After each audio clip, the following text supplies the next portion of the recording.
Assalamualaikum warahmatullahi wabarakatuh dan salam sejahtera. Selamat datang ke AB Channel bersama saya hos anda Zahir Asna. Dalam video kita pada kali ini saya akan kongsikan dengan korang semua tentang review episod terkini Ejen Ali musim ketiga, iaitu episod yang ketiga yang bertajuk Misi Upgrade. Yang mana dalam episod kali ini kita dapat tengok beberapa informasi menarik dan beberapa persoalan-persoalan yang menarik untuk kita bincangkan bersama. So dalam video Ejen Ali musim ketiga episod 3 bahagian 1 ini, saya akan membincangkan apa yang telah berlaku dalam episod ketiga pada kali ini. Tapi sebelum tu, saya sangat mengharapkan sokongan daripada korang semua untuk menekan butang subscribe di bawah, dan jangan lupa untuk tekan sekali bell notification button tu supaya korang tak ketinggalan video-video yang akan dihasilkan oleh YouTube channel AB Channel. Jadi, tanpa melengahkan masa lagi, mari kita mulakan perbincangan kita pada hari ini. Bertindak segera.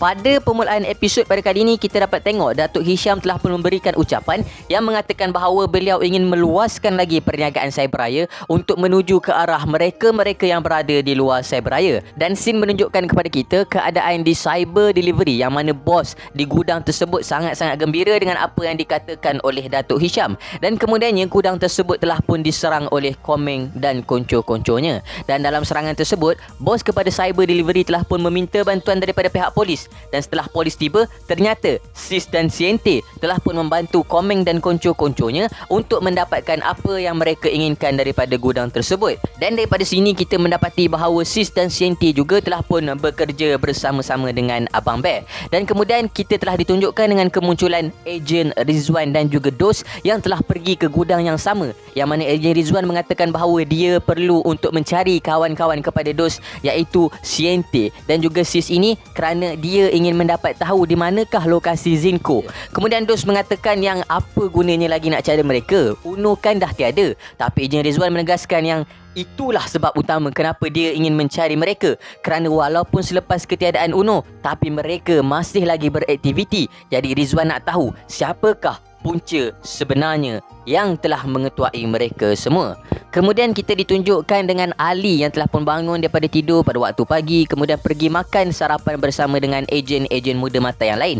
Yang mana Ali telah pun dipuji oleh kawan-kawannya kerana telah berjaya untuk mendapat 4 tempat tertinggi pada pertandingan mata arena peringkat yang pertama. Kemudian Alisha yang juga makan bersama-sama dengan mereka telah mengatakan kepada Ali supaya tidak terlalu selesa, kerana Ali hari itu pun berjaya untuk menaik ke 4 tempat tertinggi disebabkan oleh markah Rizka ditolak kerana telah mencederakan Chris. Dan ternyata kemampuan ejen-ejen muda antarabangsa itu adalah berada di liga yang berbeza dengan liga mereka, dan kemampuan mereka setanding dengan kemampuan ejen-ejen senior. Jadi Alisha mengingatkan mereka, kalau betul mereka nak bertanding dengan ejen-ejen muda antarabangsa, maka mereka perlu lebih berusaha dengan bersungguh-sungguh. Kemudian Jet mengatakan bahawa yang sebenarnya ejen-ejen muda antarabangsa ni banyak mengacau dan main kotor. Kalau tak, dah tentu-tentu Rudy pun mampu untuk mendapat 4 tempat tertinggi dalam pertandingan yang lepas. Kemudian Jack bertanyakan kepada mereka adakah mereka semua telah pun melawat Chris, dan mereka pun mengatakan belum, dan kemudian mereka terus pergi untuk melawat Chris.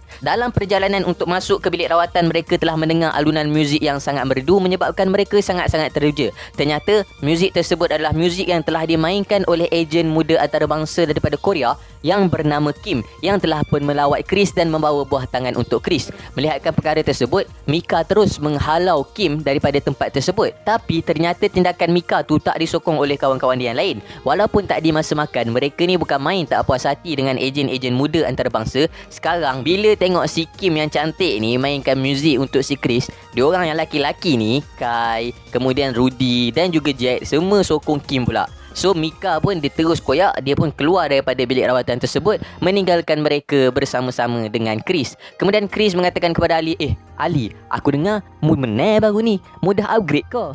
Kemudian Ali mengatakan yang dia pun masih lagi belum upgrade sebab dia tak ada idea, dia tak tahu nak upgrade apa. Kemudian Kim mengatakan yang samalah, saya pun belum update juga. So Kim ajak Ali untuk pergi bersama-sama dengan dia untuk upgrade. Ejen Bakar yang mendengarkan kata-kata mereka berdua mengarahkan mereka untuk cepat-cepat bertemu dengan ejen Gita, kerana ejen Gita tidak suka menunggu. Silap-silap nanti sekali dengan ejen Bakar dimarah olehnya. Dan dalam perjalanan Ali bersama-sama dengan Kim untuk ke bilik upgrade, Kim telah pun bertanyakan kepada Ali apa perasaan menggunakan iris, dan Ali menerangkan bahawa dia merasakan seakan-akan ada komputer di dalam kepalanya. Bahkan Kim juga bertanya, macam mana pula tentang override mode? Ali pun terkejut mendengarkan Kim yang merupakan ejen muda antarabangsa yang mengetahui tentang override mode.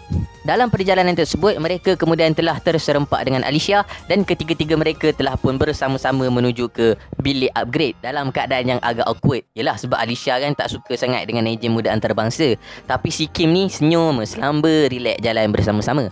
So bila dah sampai tu, Ali pun tanya dekat ejen kita, apa yang orang lain upgrade? Ejen kita pun menerangkan yang setiap mereka yang mendapat 4 tempat tertinggi telah pun upgrade dengan pilihan masing-masing. Alex telah pun menambahkan pelenyap bunyi pada suitnya. Kemudian Kim pula telah pun menukarkan gelombang bunyi yang dikeluarkan dalam warna-warna yang berbeza. Manakala Alicia pula telah mengupgrade senjatanya daripada balistik biasa bertukar menjadi busur dan anak panah. Kemudian apabila tibanya giliran Ali telah pun memilih pelbagai jenis upgrade namun tak satu pun yang sesuai dengan dia. Dan kemudian ejen kita telah memberi masa untuk Ali memilih sesuatu yang sesuai dengannya. Namun, setelah berlalunya masa, setelah Ali memilih dan melihat ke arah 450 pilihan upgrade, Ali masih lagi tak mampu untuk membuat pilihan. So, ejen kita pun kata yang dia nak keluar sekejap dan dia bagi Ali masih lagi untuk pilih. Kalau dia masuk nanti Ali masih tiada pilihan, nampaknya Ali tidak memerlukan sebarang upgrade. So, bila ejen kita keluar tu, ejen bakar pula masuk dalam bilik. Dan bila ejen bakar masuk dalam bilik, ejen bakar pun menyuruh Ali untuk bertenang. Sebab Ali masa tu memang dah kelam kabut lah. Dia takut kalau dia salah buat pilihan, kalau pilihan dia tak membantu untuk masa yang akan datang macam mana. Dan kalau apa yang dia buat tu menyebabkan dia lagi teruk dan kalah, itu lagilah teruk kan. So, ejen bakar pun suruh dia tenang dan bagi tahu dekat dia. Dia suruh buat pilihan baik-baik. Kemudian ejen Ali pun tanyalah macam mana mama dia dulu. Mama dia pun upgrade juga ke? Ejen bakar pun mengatakan yang mama dia pun sama macam dia. Susah nak buat pilihan. Tapi ejen bakar yang tolong pilihkan. Tapi ejen bakar pilih pun, ejen bakar tak tahu alat apa. Cuma benda tu nampak cool. Spek mata yang boleh tengok dalam gelap. So Ali pun telah meminta ejen bakar untuk menolong membuat pilihan. Kemudian ejen bakar mengatakan boleh dia nak tolong tapi jangan menyesal pula. Kemudian kita ditunjukkan scene yang mana apabila ejen kita masuk, Ali telah pun membuat pilihannya yang tersendiri dengan bantuan ejen bakar. Dan apa yang dipilih oleh Ali adalah suit magnetic techno, yang mana dengan suit tersebut dia mampu mengawal medan magnet di sekelilingnya. Dan memang Ali sangat-sangat perform gunakan suit ni kan. Dan ejen kita telah pun memuji pilihan Ali dan ejen bakar.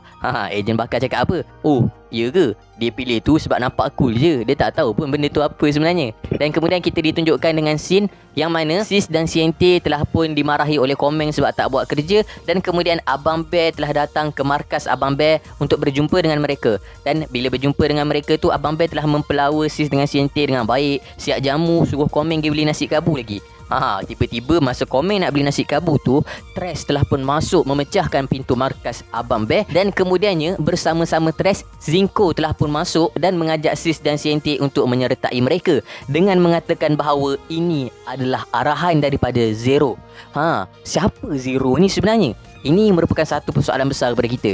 Yalah, sebab kalau sebelum ni Ono tu nombor 1 kan. Nombor 1 dah mati. Rupa-rupanya atas nombor 1 tu ada lagi, iaitu Zero. So agak-agak korang, siapa Zero ni? Kalau korang ada idea, boleh drop dekat ruangan komen di bawah. Okay? So, Sis dan CNT pun cakap lah dekat Zinko dengan Tres yang dia tak nak dah join si Numero semua ni kan. Sebab Numero ni adalah grup mereka lah kan. Ono, Dos, Tres, Sis, CNT, Zinko, semua tu adalah Numero. Tapi Zinko kata yang diorang tak ada pilihan. Kemudian Abang Bear pun cakap lah, Semo tak dengar kau dia ayat gapo.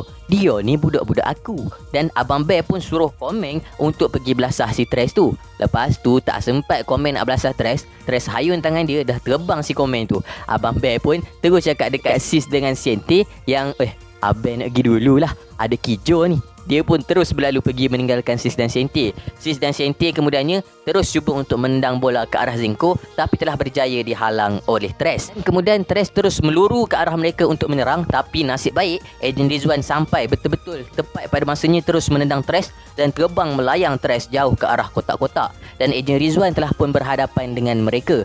Dan apabila Zinko melihatkan hal tersebut, Zinko terus mengancam ejen Rizwan dengan mengatakan, adakah engkau dah lupa Rizwan? Kemudian Zinko terus cuba untuk mengawal ejen Rizwan. Tapi ternyata apa yang ditanamkan dalam badan ejen Rizwan selama ini tidak lagi berfungsi. So mungkin Ejen Rizwan dah berjaya untuk keluarkan benda tersebut, ataupun mungkin sarung tangan yang dipakai oleh Ejen Rizwan tu berjaya untuk menghalang Zinko daripada mengawal Ejen Rizwan. Lepas tu Ejen Rizwan pun cuba untuk menyerang Zinko, tapi ternyata Zinko ni dah ada senjata yang sangat-sangat hebat, iaitu satu senjata mikro yang mampu dikawal mengikut kehendak dirinya sendiri. Boleh jadi sebagai pertahanan, boleh jadi sebagai serangan, sehingga kan Ejen Rizwan sendiri pun tak mampu untuk menyentuh si Zinko ni. Sedangkan Zinko ni sebelum ni hanyalah satu watak yang lemah saja kan. Lepas tu diorang pun berlawan dan teruskan berlawan. Kemudiannya apabila Zinko tetap memaksa Sis dan Sente ni untuk ikut, so mereka berdua ni pun macam tak apalah, diorang ikut je lah kan. Dan kemudian tiba-tiba mereka cuba untuk menyerang Zinko, menyebabkan Zinko telah menahan serangan mereka dan terus menyerang mereka dengan senjata tersebut, meletakkan senjata tersebut pada kepala mereka dan menyebabkan mereka kelemasan. DOS yang datang bersama-sama dengan Ejen Rizwan dan sedang bersembunyi tak dapat lagi menahan kemarahan dan terus cuba untuk menyerang Zinko. Dan ternyata DOS yang datang daripada arah belakang berjaya untuk menjatuhkan Zinko, dan kemudian Zinko telah pun mengawal DOS itu sendiri, kerana DOS juga telah disuntik dengan perkara yang sama yang disuntikkan ke dalam Thresh dan juga Ejen Rizwan. Tapi kemudiannya Ejen Rizwan telah pun menyelamatkan DOS daripada Zinko, dan dengan menggunakan satu bom cahaya, mereka berdua iaitu Ejen Rizwan dan DOS telah berjaya untuk melarikan diri daripada tempat tersebut. Namun dilihat Sis dan Sente tidak lagi mampu untuk bangun, dan Zinko mengarahkan untuk Thresh membawa mereka pulang ke tempat persembunyian mereka semua. Dan episod ketiga kali ini pun tamat. So memang episod ketiga kali ini bagi saya sangat-sangat menarik lah kan. So ini adalah video part yang pertama yang saya nak kongsikan dengan korang semua. Untuk part yang kedua nanti saya akan bincangkan dengan lebih detail apa fakta-fakta yang menarik dan perkara-perkara lawak yang mungkin korang terlepas pandang. So terima kasih saya ucapkan kepada korang yang sudi menonton sehingga ke akhir video. Saya sangat hargai kepada korang yang dah sudi menyokong dan subscribe YouTube channel ni. InsyaAllah berjumpa dalam video yang seterusnya. Akhir kalam dari saya, tiada Tuhan selain Allah. Assalamualaikum warahmatullahi